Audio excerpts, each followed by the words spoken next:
Picture with Kelsey. All right. Before I begin, I just wanted to say that somehow I stumbled upon a position where I've been just blessed with the opportunity to work with almost 100 brand new individuals over the past like 6 months. So not only has this business been fortunate, but I've been fortunate to be the one at the forefront who gets to work with these wonderful people. And now I'm standing with a card that has 5 names on it. So, although I want to give something to everybody, I don't want to have you here all night. Anyway, for my first award, I find myself at our first baseline meeting, like really digging into what a person needs, not just trying to offer, you know, this is what we do, this is our program, this is what CrossFit is, but I find what a person needs in their life, and then I automatically say, oh yeah, we can do that. Yeah, we got that. We have that here. And then I figure out how to provide it. So it's really amazing when I see somebody come to me in need of, you know, an addition in their life to add quality, and then I promise it to them, and then somehow I figure it out, and down the road I see that they've achieved it. So for this athlete, she came to me and she'd been doing CrossFit for a while, but she had a lot of knee pain and a lot of mobility pain and a lot of disbelief that she could do things like climb a rope. And now she doesn't squat with a box, and she doesn't have knee pain, and now she climbs to the top of a rope. And it's wonderful, and for most inspiring, it's Anne-Marie.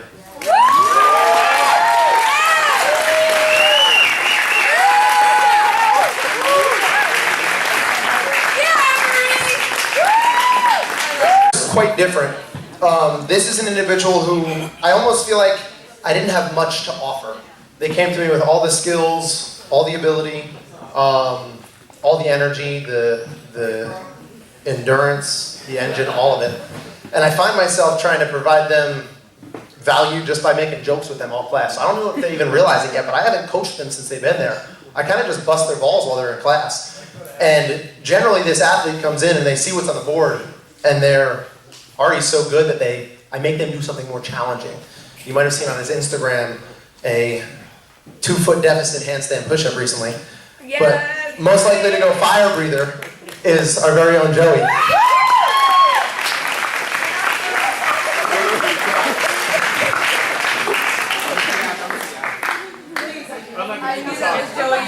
This is a future coach.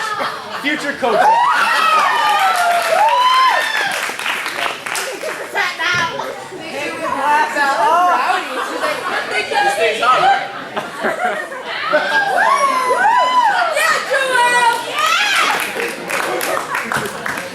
So whenever I see that Joey is signed up for class, I instantly know, all right, my wheels start spinning. I have to figure out how to challenge this person to make them better.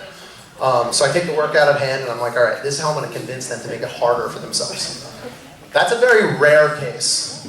But on the extreme other side, whenever I see this person sign up for my class, I have to start figuring out how I'm going to make them lift less weight and do easier modifications so that they don't injure themselves. This person is a pleasure to have in class. They are incredibly motivated and want to be the next winner of the CrossFit Games. But sometimes their ambition gets the best of them and I have to pull them back, and because of that we butt heads occasionally. But for the most part, she's grown tremendously and is now getting pretty close to being acceptable going RX. But for the past 3 months it has been totally inappropriate. And for most likely to inappropriately RX a workout, we have Sharon.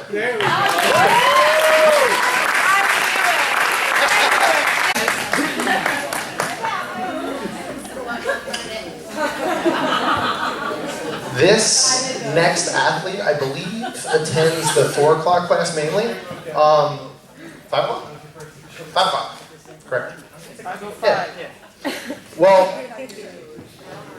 she isn't overly outgoing in the way that all of you may know her, so this is a great opportunity for us to all get to know her. But with my personal experience with her, I've had the pleasure to spend several hours doing our foundations and our follow-ups and so on. And this athlete always shows up early for class, and everybody that she sees, she smiles. She says something nice. She always puts people in front of her. And everything out of her mouth is just unbelievably positive. And it makes my day better. When I have to work with this athlete, I look forward to it. I'm like, I know that I'm not going to have to pick somebody up off their ass and get them moving. Instead, they're going to pick me up. Occasionally, there is a slight language barrier where I don't know what she's saying, but I love that there's a giant smile on her face. And that's just the icing on the cake. For the sweetest, we have Gaby M.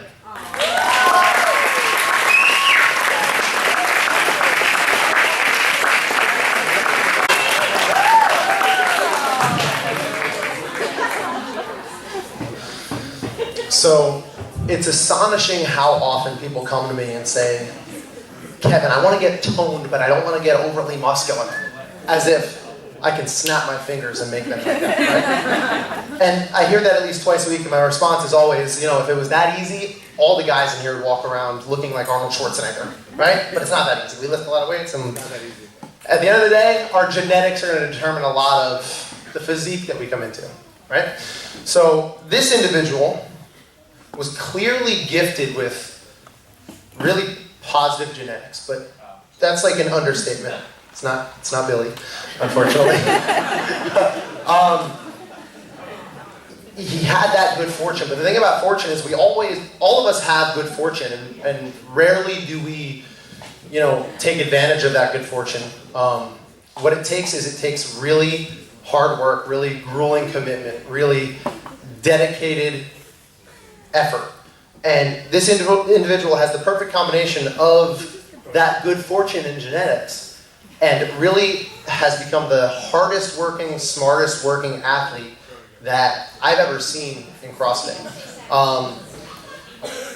You may know him from the most recent Hollister catalog. You may have seen him starring in the movie 300. You may have been coached by him at 6'10" on Friday. But most likely to look like a Spartan warrior, and hopefully he comes to accept this award with his shirt off.